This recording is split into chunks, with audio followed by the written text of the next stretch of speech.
Welcome. Thank you for watching First Person Conversations with Holocaust Survivors.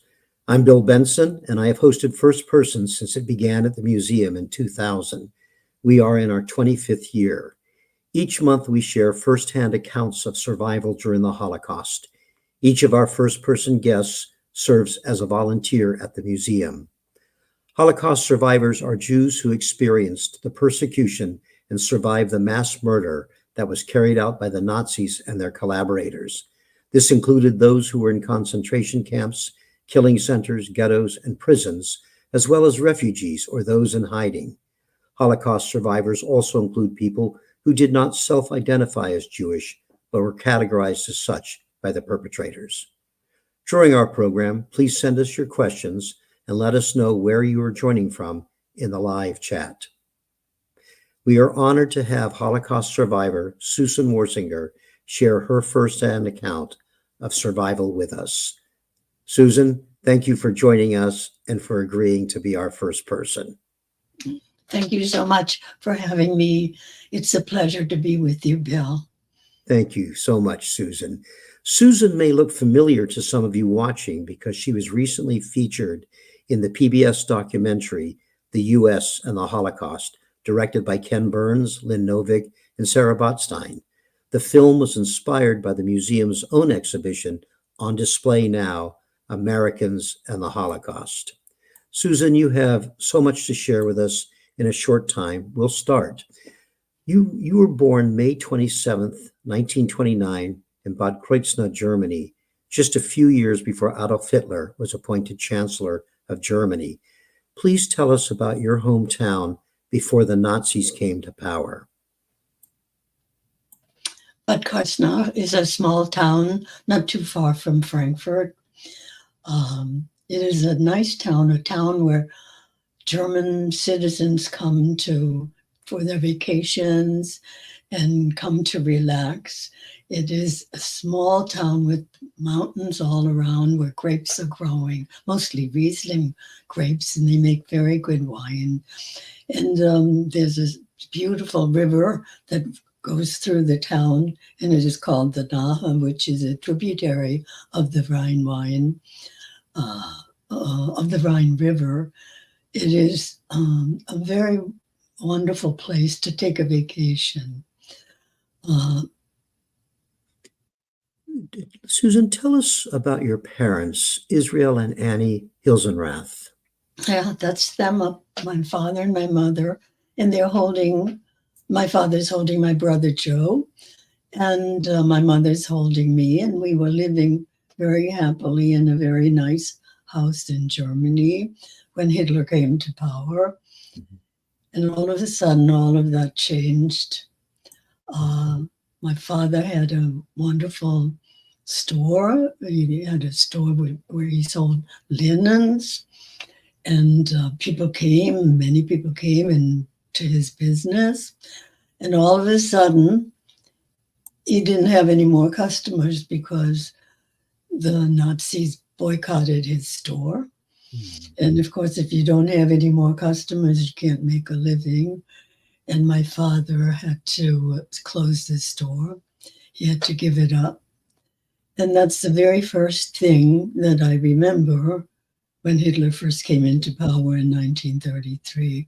Susan, before you go on with that, if you don't mind, tell us a little bit about your Tante Anna, because I know she was very important in your life when you were young. Yeah, here she is. This is a picture of my father and my mother. They're sitting in the middle, and my mother's the lady that has a necklace around on her blouse. And Tante Anna, who is her aunt, is holding her on the shoulder. And then Tante Anna's son, Felix Knoll, is standing in such a debonair way. And the lady next to him is his wife. Now, my mother considered Tante Anna just like her mother. She was the sister of her mother. Her mother lived in Poland, in Kolomea, and which is the Ukraine now. And she knew that if she lived with Tante Anna, she would have a fuller life, and Tante Anna could afford to give her all of the wonderful pleasures that a young might want. Thank So, you for that, Susan. As you began to tell us that your father lost his linen store, that happened after Hitler came to power in January 1933, and he quickly turned Germany into a one-party dictatorship. Of course, this new Nazi regime targeted Jews and passed anti-Semitic laws. In addition to your father losing his store, how else did life change under Nazi rule for your family? well, there are a lot of things we couldn't do anymore. Mhm. Uh, I can tell you some of the things that happened at the beginning. I wanted to go to public school, and the public school was. Do you want to show the picture of when I went to public Yeah. school? Thank you. Uh, that's me here. I was all excited to go to public school, and I'm holding a cone in my hand, something that all children in Germany receive when they first go to school. And you're probably thinking, what's inside that cone? And if you're Mhm. thinking that it's filled with candy and chocolates, you're absolutely right. It was to make our life sweet in our in our whole journey in our whole journey in the public school system. And First few as days, everything was all right. Yeah, no, everything. go on. Yeah, Yeah. everything was all right in the school. But after a while, the teachers started to read anti-Semitic books, and here's one of them. It says "Der Giftpilz," which means a poisoned mushroom. Excuse me, and you can see that there's a photo and it has an ugly person, which is supposed to be a mushroom, and he has a big nose and he has a clown collar on it, and he has a Star of David on his chest. And the kids are seeing this, and they're seeing that Jews are poisoned mushrooms. And what happened was the kids knew that I was Jewish, and so they started to bully me, and they started to make fun of me every day that I went to school. So I went home to my mother and I told her I did not want to go to public school anymore. And the teacher would read from that kind of book out loud Yes, to the students. yes. Mhm. So once you told your mother that you didn't want to go to public school anymore, what happened next? Okay, well, she's always had told me to keep on going, and maybe things would change, but they didn't. But one day I was extremely happy. And the reason I was so extremely happy was because there was a law in all of Germany that students weren't allowed to go to Jewish students weren't allowed to go to public school anymore. And so here I was, I did not have to go to school. However, the parents of all of the Jewish children in Bad Kreuznach knew that their kids had to have an education, so they hired a teacher, and they rented a one room, and all of the students, the Jewish students, went to that one room schoolhouse, and he taught us everything. Susan, before you go on, can I bring in a question from about this from a student? We have a question on video we'd like to ask you if that's okay. So this is from Alex, who's a student in Illinois. Let's hear from Alex. Hi, my name is Alex and I'm from Gillespie, Illinois. How was your experience at the Jewish school after being forced out of public school? Alex asked, yeah, Alex asked just what you were about to tell us. Yeah, I'm so glad. Yeah, my experience in the public school, in the Jewish school, was entirely different because there was no more anti-Semitism, there was no more hatred, there was no more bullying because all of us were Jewish.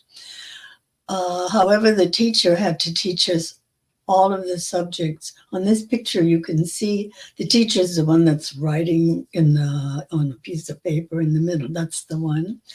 And evidently, he's giving a language arts lesson. And what we're doing is we're putting on plays of German fairy tales. And the circled person is me. And I'm Little Red Riding Hood. And my best girlfriend is my mother. And she's telling me, we had written the script out, and she's telling me not to be careful when I was going through the woods and not talk to the wolves. Anyway, the other stories are different fairy tales. Everything was good in the school. He had to teach all the grades from first grade to ninth grade. And the first grade sat in the first row, second grade in the second row, all the way to the ninth row. And he had to teach us all of the subjects, math to language arts to history and social studies, and he did it all, and we were all very happy. Thank you for asking me that question. Mm-hmm. And Susan, of course, entirely different was an incident that you recall when your mother sent you to the store to get bread, but you had to pass through a park to get to the store. Will you share that with us? Yes. I felt very important because I was a little girl, and that I was able to contribute something to our family, and that I could go to the store. Anyway, my mother used to put the pfennig in my hand. That was the money that the German money at the time, and told me what to buy. And in order to get to the store, I had to cross Gymnasialstraße. That was the street we lived on. And I had to go through a park and get to the other side of the park to buy the groceries. That's where all the grocery stores, and that's where all the grocery stores were. And so I was excited, and I crossed the street, and I started to walk down the steps because you had to, in order to get into the park. And the gatekeeper saw me, and he started to scream at me, and he told me that I was a dirty Jew, and he called me all kinds of names, and he told me never to go through his park again. So I ran back to my mother, and I told her, my parents usually did not tell us anything about all the hatred and anti-Semitism that was going on in Germany at the time, because they wanted to protect us. They wanted us to be happy. They wanted us to live a good life. Anyway, so she said to me, well, next time you go to the grocery store, just walk all the way around the park, which meant I had to go one block one way, another block another, and it was very much further. So the next time she gave me some money, and she told me to buy some milk. I again was excited, and I crossed the street, Gymnasialstraße, and I was at the gate, and I said to myself, oh, I am very tired.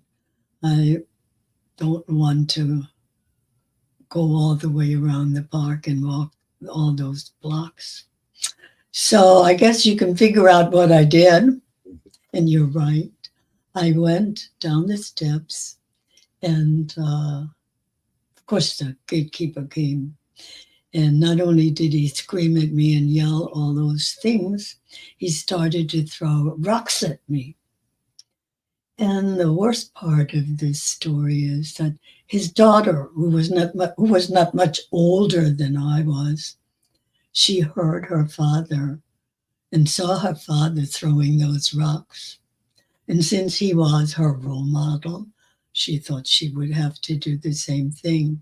So she started to throw the rocks at me and called me names. And here was this little girl who was learning about hatred and anti-Semitism from her father. I never went through the park again. Horrible story. Thank you, though, for telling us about that, Susan. Susan, your mother had a baby boy, your brother Ernest, in 1938. Tell us about where he was born. We were living in a different house than the one that we were living on in Gymnasialstraße. He was, my mother was pregnant, and there was a law in Bad Kreuznach that Jewish ladies couldn't go to the hospital to have a baby. And so she had to have the baby in the house. And my brother and I had to sit outside on some steps and wait for her to have the baby. He's like 6 months old here. I'm just want to tell you something ahead of time. He's a man now. He's 86 years old, and he's well and he's alive. And I'm happy to. My brother and I were very happy to have him. And that's a wonderful family portrait there of the Yeah. 5 of you as well. Yeah. Susan, before we go on, I'd like to let you know that we have people watching and listening to you today from all over the United States and elsewhere in the world. So we have viewers today in Illinois, Georgia, Pennsylvania, California, and Arizona. And then we also have viewers in Canada, Malta, Brazil, and France. So thanks to all of you from everywhere for joining us. And I want to also share a comment from a viewer named Mary. Mary says, "You are an extremely strong and inspiring woman. Thank you for sharing your story." Thank you, Mary. Thank you. Susan, this brings us to early November 1938. On the night of November 9th through 10th, the Nazi regime coordinated a wave of violent attacks targeting Jewish people in Nazi Germany. These events became known as Kristallnacht, or the Night of Broken Glass, because of the shattered glass on the streets after the vandalism and destruction of Jewish-owned businesses, synagogues, and homes. You were 9 years old. What do you remember of Kristallnacht? Yeah. I remember my brother and I, we were sleeping in our bedroom, and we were very excited that evening. It was November the 9th, because my mother's birthday was going to be on the 10th, so we were still up. So around 11 o'clock, I think it was, some bricks and rocks were being thrown through our bedroom window. And my brother Joe, who's much braver than I am, he pulled himself up on the windowsill and to look outside to see what was happening and who was throwing these bricks and rocks through the window. And he told me, "Susie," that was my name in Germany, "Susie, it is our neighbors that are throwing the bricks and rocks through the window." And the civil policeman was standing like this with his arms like that. And he didn't do anything to stop the people from throwing the bricks and rocks through the window. So we were really very frightened, and we ran across the hall to our parents' bedroom. And there, the bricks and rocks were being thrown into their bedroom window. And one of them fell on the bassinet where the baby, Ernest, my little brother, was in a little bassinet sleeping, and it fell on his hand, but he was okay. So then we were hovering in the back of the room trying to decide what to do. And while we were doing that, the neighbors had uprooted a lamppost from the street, and they carried it on their shoulders, and they came to our front door, which was made out of glass, different colored glass, purple and blue and orange and green. It was a beautiful door. And they smashed through our front door, and the glass was strewn all over the place. And their objective was to ransack some things from our apartment, but to go to the second floor to the rabbi's apartment, where they looted some of his things. And in the meantime, while all this was going on, my father had suggested to my mother to take the children up in the attic. And so we went, and when we got to the attic, the rabbi's wife was already sitting in one of the rooms in the attic. And she had her children there, but her husband wasn't with her. And there was a little window that I could look through up in the attic, and I saw outside, and the rabbi was standing on his veranda, and 2 SS men came, and they held him by each one by the arms, And another one came along and cut off his beard. And it was very important for a rabbi in those days to have a beard. It had some kind of prestige to show that he was the rabbi of the town. Anyway, later on I found out that they put him in jail. And not only did I find out that they put him in jail, but on that night they went to every Jewish home in Bad Kreuznach, and all the men were put in jail. And then I found out that not only did they break into our house and destroy a lot of our belongings, but they went to every Jewish family that lived in Bad Kreuznach, and they stole, they broke, they dirtied all of their places. And then I found out that not only did they do that in Bad Kreuznach, but in every Jewish community where Jews lived in Germany. And not only that, they went in. There were a few stores that were still owned by Jews, but they only sold to Jewish people because non-Jews didn't purchase anything in their stores. And so those few stores that were left, they broke into the windows and they took everything that was in the store. And this is also going on all over in every city. Throughout Germany, right? Yeah. Exactly. But one more thing, they burned down our synagogue. And not only did they burn our synagogue, but every synagogue was ransacked and burned that night. Again, throughout all of Germany. Yeah. Yes, yes. How long did you stay in the attic? Do you remember being up there? Yeah, we stayed maybe 4 days, I think. The thing is, my brother was a baby, and there was a non-Jewish family living on the 3rd floor of this apartment building, and this lady brought milk to my mother so she could give milk to the baby. And what we lived on we had stored apples up there for the winter. It was like in November and October, we had a lot of apples growing all over Bad Kreuznach. So we stored them all up in the attic. And so that's what we ate. We ate apples for those few days while we were up there. Susan, the events that you've just described of Kristallnacht, how did they force your parents to rethink your family's safety living in Germany?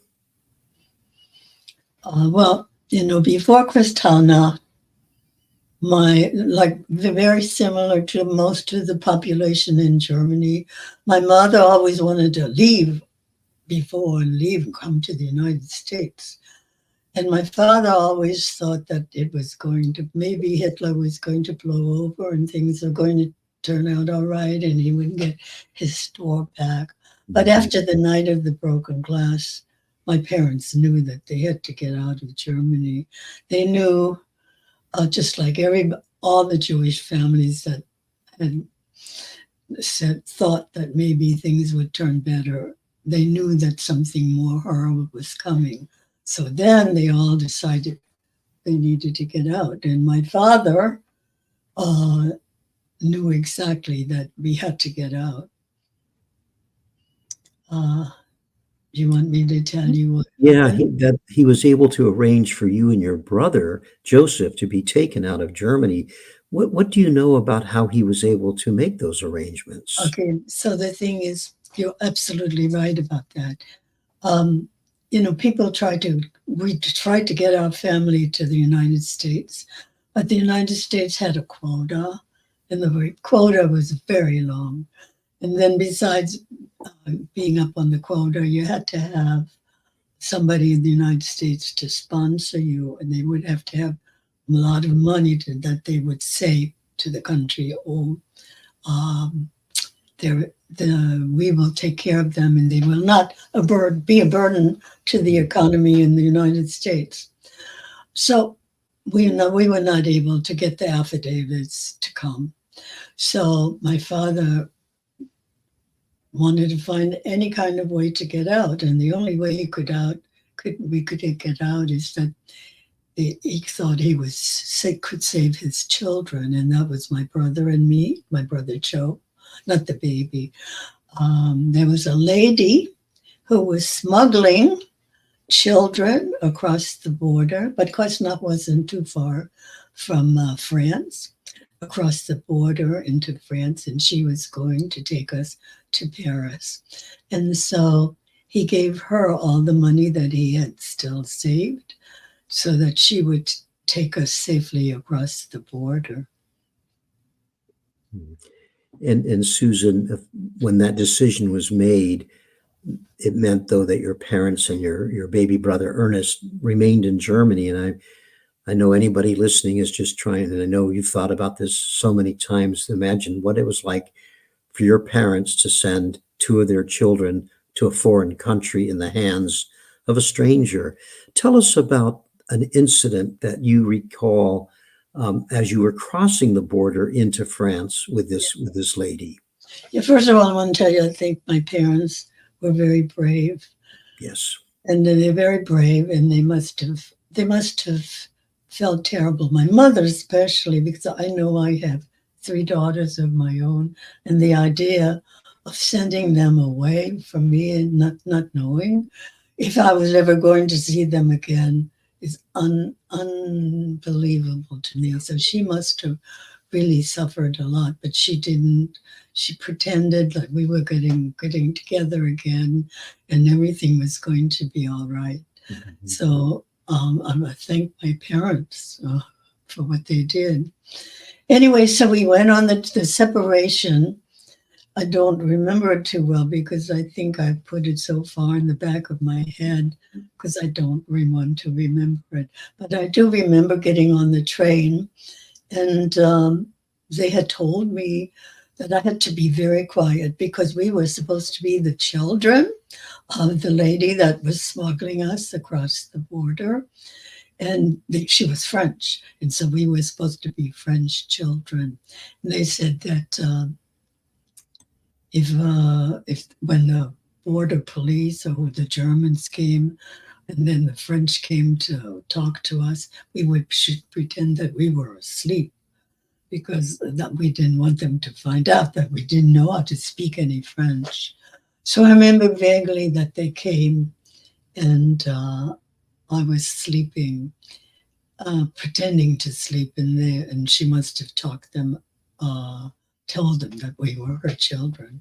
Mm-hmm. My brother told me that he thinks that they gave us some drugs to make us fall asleep, but I don't remember that.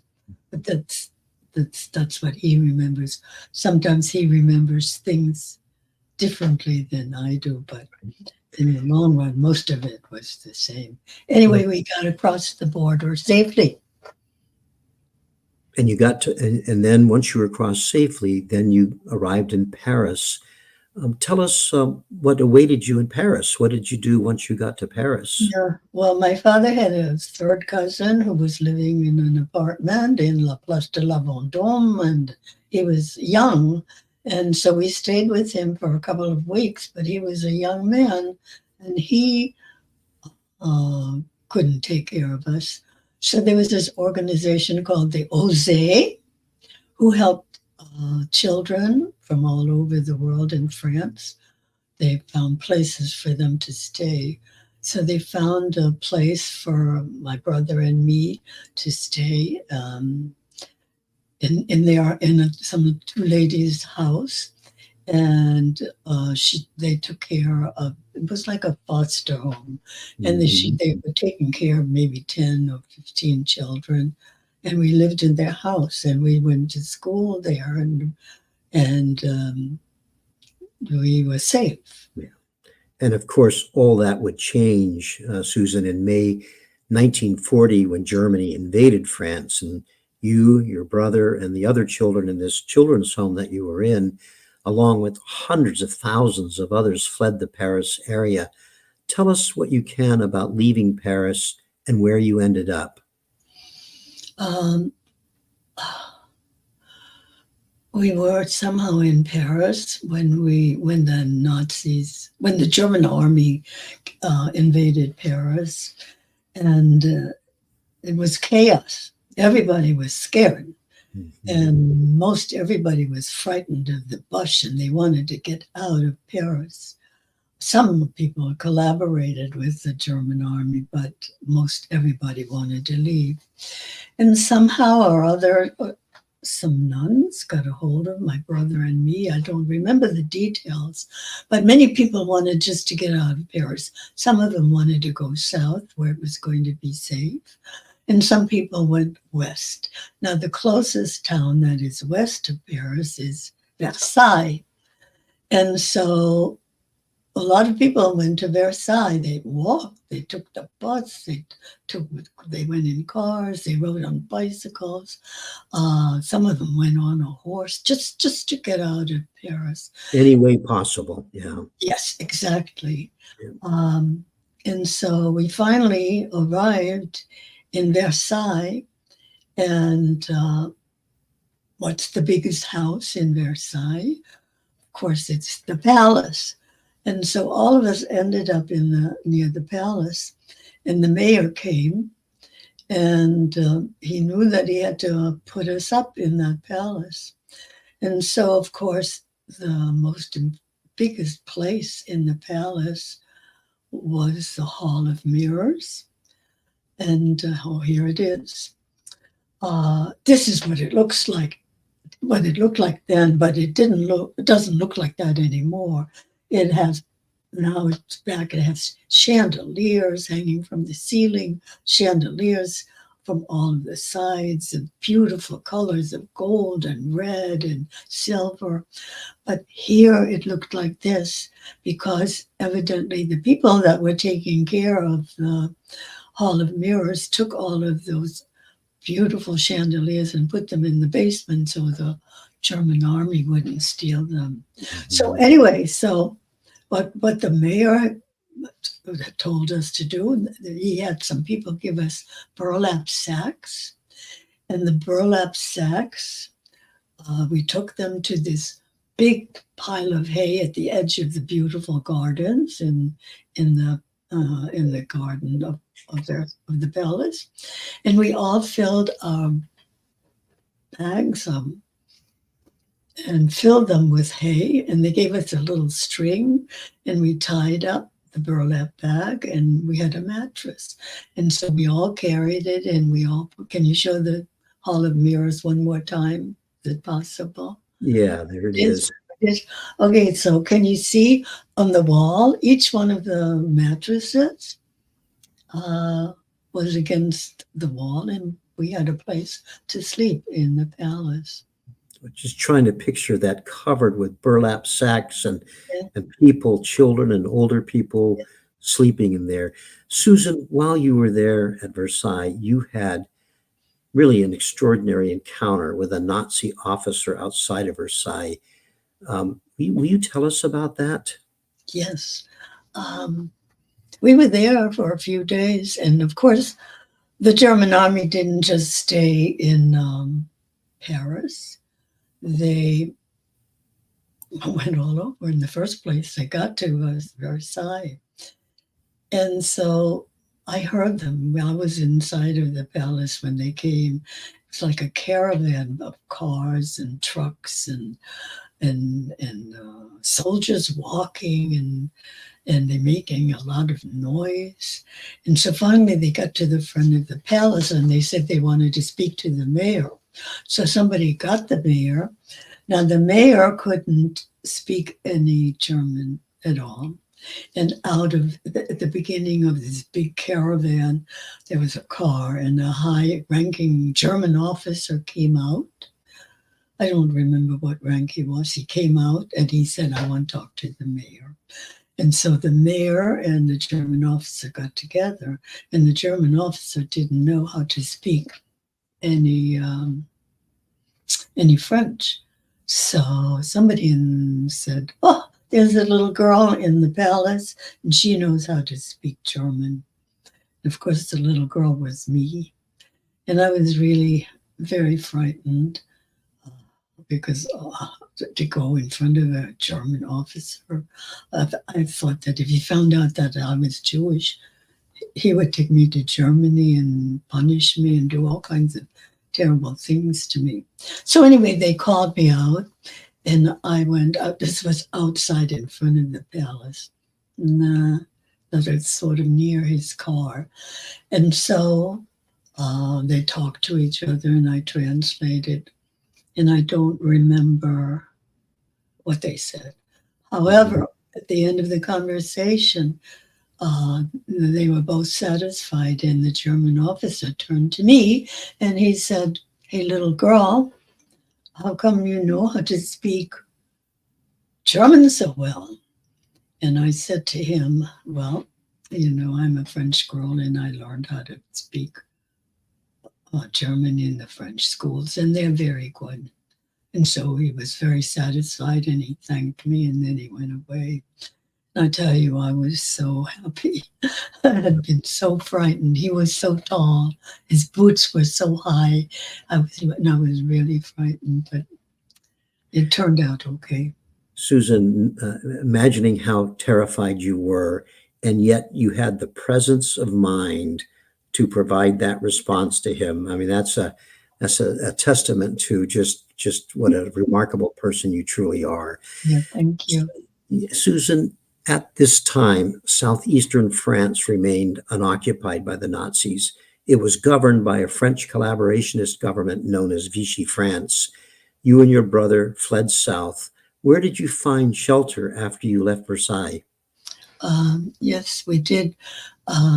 We went to Vichy first, and then there was a little town called Brou-Vernay, and this town had an old castle. And in that castle, Jewish children from all over France got shipped out. Here it is. It's in disrepair, as you can see. I'm not on it, and my brother's not on it. This is just a picture that I have of some of the children that were there. But I know my dorm was like on the second floor of that window that you see up there. Mm-hmm. Anyway, we were happy in that place because nobody was making fun of us. Nobody was bullying us. We were all in the same boat. All of us did not know. Excuse me so much. All of us did not know what had happened to our parents. However, we were constantly writing to them. And we kept on saying, "Please write to us. We want to know if everything is all right," because we had heard some rumors of what was going on in Germany, and we wanted our parents to be safe.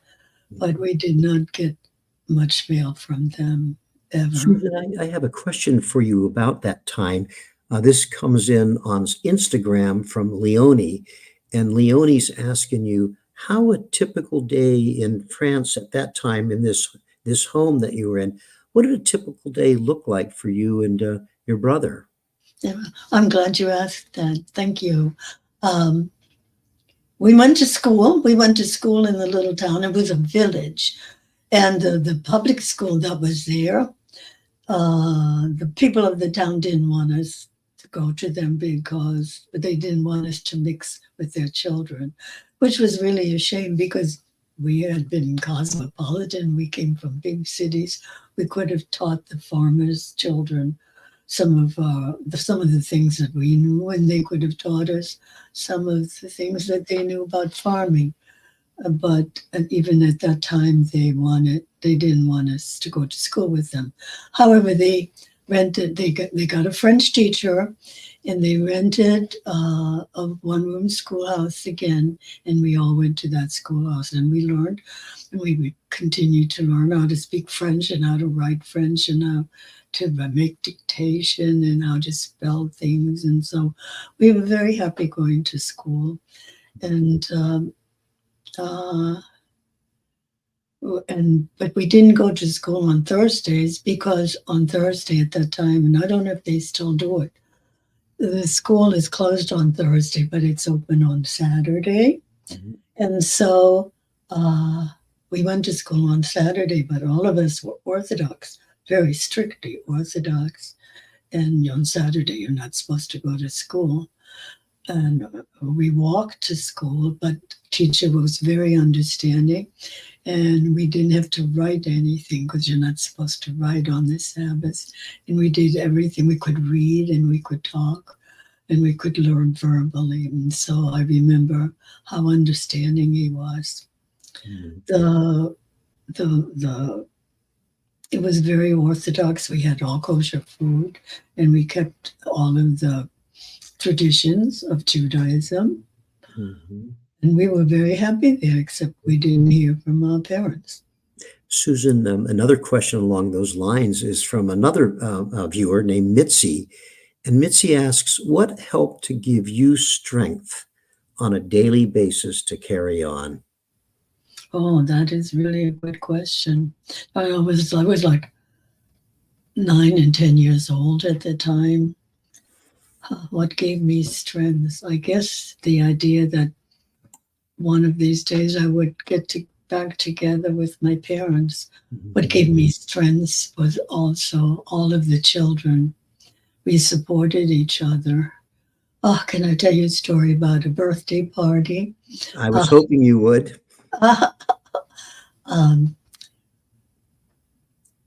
On the day, well, we didn't have much to give to each other. We couldn't buy anything, and we couldn't really give each other big presents. But what we could do is we used to get dessert sometimes, not all the time. We used to get dessert sometimes, and the friends of the child, the birthday child, they saved their dessert. They didn't eat it. And we had one place, I had like a locker, and all the kids had a locker. And so in my locker, it was my friend in my locker, all of the friends, we put all of our desserts that we had saved for 3 or 4 days in my locker. And on the day of the birthday, we all got up very early and got a tray from the kitchen. And sometimes the cook would lend us a doily to put on it. And then I went up and put all of the cookies and whatever we had saved on top of the doilies. And one of us would go outside and see what wild flowers were blooming, and we put them all over the tray. And then all of us went to the birthday child's bed before she woke up. And we held the tray and we sang happy birthday to her. And the birthday child was surprised, and she had all of the delicious goodies to eat. And so we took care of each other. We loved each other, and we told each other everything. Yeah, there was a lot of good communication going on. I'm telling you all of this from a child's point of view, Bill, because, that's how I remember it. And that's what we need to hear. And I know everybody watching today is very touched by how poignant that story is of kids looking out for each other without their parents in those circumstances. Yeah. Wanted to ask you the next, if I could, Susan, and that was, you were there almost a year. So after about a year in the home, the headmistress called you into her office. When she did that, what did she tell you? Yeah, when she called me into her office, I thought I had done something very wrong. And I, usually you go to the principal's office, but she was the directrice, and she called me, and I thought maybe she was thinking about my brother, because he's the one that got into trouble all the time. But they wanted me, and I got up there. And the minute I opened up the door, she was smiling, so I knew something good was going to be said. And she said to me, Susie, and that was my name in France, Susie, you're going to go to the United States. And I was really very excited. Um, I couldn't understand what had happened. She said the Highest and the Osage and the State Department and the Quakers all had gotten together. And somehow or other, they had found us in this children's home. Excuse me. And they sent us, my father bought us tickets to come to the United States. And so what happened was Eleanor Roosevelt had this had arranged to have transported 50 kids from all over, Jewish kids from all over France to go on this transport to the United States. And somehow or other, the Osage and all the organizations I told you about had found a place for my brother and me to be on that transport to the United States. And Susan, before you tell us about your trip to the United States and your parents arranging for you to be able to leave, how did your parents, and this is a question that Audrey, who's one of our viewers, is asked, how did your parents survive? Oh, well, my parents, they stayed back in Germany. However, my father had a cousin here in the United States who had a pickle factory in the Bronx. And she sent affidavits, and her affidavits were enough for just one person. The affidavit said that she would be responsible for him, that he would not be a burden to the United States and the taxpayers, and that she would pay all of his bills if there was a problem. And so my mother and father must have discussed which one of them would go. And so they decided that my father would come because he would come and go to work here and get my mother and the baby to come. And so what happened is he came in 1940 to the United States, and he worked hard and he got the affidavits. And again, the Highest and the Osage and the Quakers helped him. And it was enough for him to get my mother to come to the United States with my baby brother, Ernest. That must have been just an extraordinarily frightening time for your mother to remain behind with your little baby brother. Tell us about your journey out of France. Once it was arranged, you and Joe were then able to leave France and come to the United States. Tell us about that. Well, first we had to go to Marseille because we were supposed to go on a ship that was going to leave Lisbon and in Portugal, and you need to go south to Marseille, and then you have to fill out more papers in Marseille. And so my brother and I got to Marseille, and we stayed there for a while, and I don't remember any of the details as to what happened. But then we got on a train, and the train went through the Pyrenees, all through Spain, and landed in Lisbon. And this later on was a big road for a lot of people to get out of Europe. A lot of people went through that road through Pyrenees, but we were one of the first ones, and so we were still on the train. And so we got to Lisbon, and there was a ship called the Sapapinto, and we got on this ship, and all the 50 kids were in the hull of the ship at the very front of the boat. And they told us, I want to tell you about this tag. Yeah, we want to know about this. Yes, everybody had to wear a tag. And on this tag, it says that I'm Susie Hill, that was in French. My name is Susie Ilsara, and that the Highest is helping me to get across the border, and that I'm going to get to go on a ship called the Sapapinto, and that we're sailing from Lisbon to the United States. And then it says that I'm additional, I'm not numbered. And the reason for that was I didn't find this out later on until I worked for the museum, and one of the historians helped me figure it out. All of the children that were on this boat that Eleanor Roosevelt had arranged for were numbered, and each one of them had a number. But since we were not part of that group, they on my tag it said addition. No, not numbered, that we were additional, not numbered. And I didn't even know about this until maybe a few months ago. Wow. Anyway, I learned something new from the museum about what happened to me all the time. All the time. I know Yeah, that's true. Yeah. So here you are with these 50 other Jewish children on the Serpapinta. Tell us about arriving in New York City. Yeah. First of all, I want to tell you the trip took 14 days, and it doesn't take that long anymore. And the ship was a very nice ship, but it's small. It was one of those not like the modern boats that we have now, but it was a small one. And we weren't allowed to go and be with the other passengers. We had to stay. But my brother, he likes to investigate things, so he went all over the ship and he found a closet that was filled with fresh pineapple. And he had never eaten any pineapple, and I didn't either. And he gorged himself on the pineapple, and he got a rash from eating all that pineapple. And he also had a fever.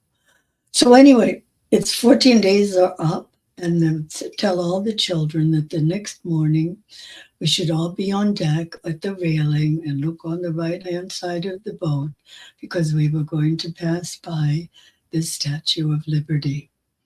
And so all the kids went up there, and it was before, we were all there before 6, but we couldn't see anything because there was a terrible fog. We were so disappointed. We couldn't see our fingers in front of our faces. And so we were all upset. But you know what? Just at exactly 6 o'clock,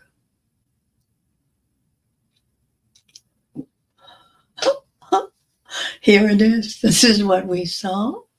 We saw the Statue of Liberty, and we were so excited because she stood for freedom. She stood for a place where we could play and go to the parks and go to school and have no anti-Semitism, and people weren't calling us dirty Jews.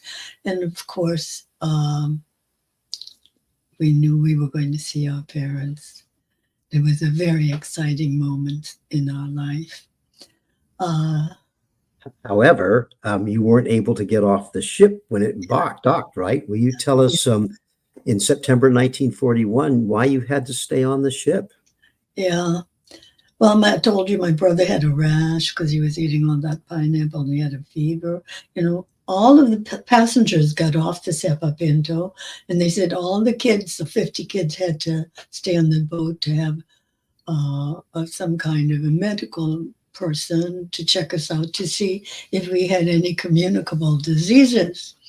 And so they checked everybody, and everybody was fine, including me. But my brother had this rash, and they didn't know what it was. And I explained to them. But they wouldn't listen to a little girl, and they said we couldn't come into the United States. So before you go on, that's you and your brother in the midst of those kids, right? With a newspaper article and photograph about you. Exactly. Yeah. Not all 50 kids fit on this picture, but there were 50 of them. Yeah. I never counted all the big people, but there were more than that. Anyway, so they said you can't come into the United States. And so what do you think they did? Tell us. Maybe some of the people that are listening to us, maybe they figured it out. But just in case somebody didn't figure it out, they sent us to Ellis Island. And there we learned all about the United States. They gave all kinds of creams to my brother and medicine, and he was okay in a few days. But in those few days, we learned all about the United States because we used to eat on these long tables like we have in the kids have in the cafeteria in school, and we ate with all these other people that couldn't get into the United States. And my brother was sitting next to a sailor, and the sailor was drinking a brown drink, and it had bubbles in it. And my brother was looking at him, and so the sailor said, "Do you want to taste this?" And my brother checked with me to make sure that I approved. And I said, "Okay." And so he tasted, and he said, "Oh, it tastes very good." And then the sailor told him it was Coca-Cola. You know, in those days, there was no other kind of drink, soft drink besides Coca-Cola. And everybody was drinking Coca-Cola. So we learned about this drink that we had to know about. And then they had this bread on the table, and we had never seen anything like it. It was white, and you could crush it in your hand, and you could make a little ball out of it. And then you could eat it, and it tasted wonderful. And somebody told us that it was called Wonder Bread. And then the third most important thing we learned is that the children all could have candy in their mouth, and it would last for the whole day, and it wouldn't melt. And of course, it was chewing gum. So my brother and I were really ready to come. Ready for the United States. Yes. Yes. But it took us back to the pier, and there was in New York, and there was my dad, and he was there, and he took us to Washington, D.C. Which is where your mother was, right? Yes. Yeah. What do you recall of your reunion with your parents? We were so happy to see them. It was magic. It was wonderful. Susan, your immediate family, of course, your brother, your two brothers, and you and your mom and dad, you were able to make it to the United States and survive. But what happened to your Tante Anna and other family members? Yeah. Okay. Tante Anna lived in Germany, and all the German. And she had a husband, and she had a mother, which was my great grandmother. My Tante Anna lived in Viersen. That's my mother. That's my mother and my brother and me. And Tante Anna was very good to us, and we used to visit her in Viersen all the time. And we loved her a lot. And I found out later on in the museum, many years ago when it first opened up, that she was sent to Riga, and her husband was sent to Riga, and my great-grandmother, her mother, was sent to Riga, and they all died. However, and all the other people that were in Germany that were my relatives, they all were in concentration camps and died. However, I learned maybe a few months ago, we're learning new things in the museum all the time. Her husband, one of the historians, found out that her husband really did not die in Riga, that he was sent to another concentration camps, and somehow he escaped, and he lived for quite a few years. So that was on my mother's side. But on my father's side, my father came from Poland, and he lived in a little town called Kolomea. And when the German, which is a Ukraine now, and when the Germans went into all those little shtetls, all those little towns, they made the people go into the woods and dig graves, and then shot them, and the people fell into the graves that they had dug for themselves. And I could not find any relatives on my father's side. So I guess sometimes I used to feel guilty. Why was it me that survived? And I feel so badly.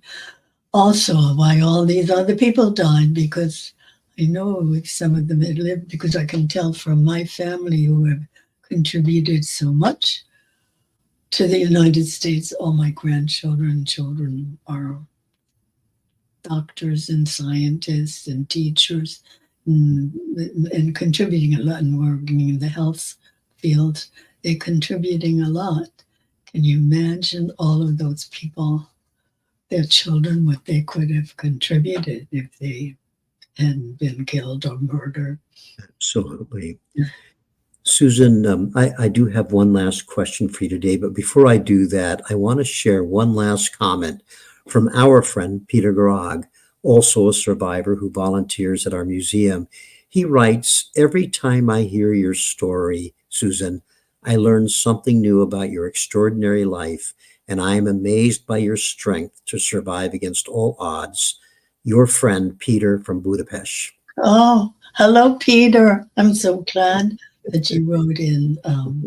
Susan, Peter, wonderful writer, and he tells wonderful. His story is really very good. I suggest that everybody listen to his story when he does first person. please do. Susan's absolutely right.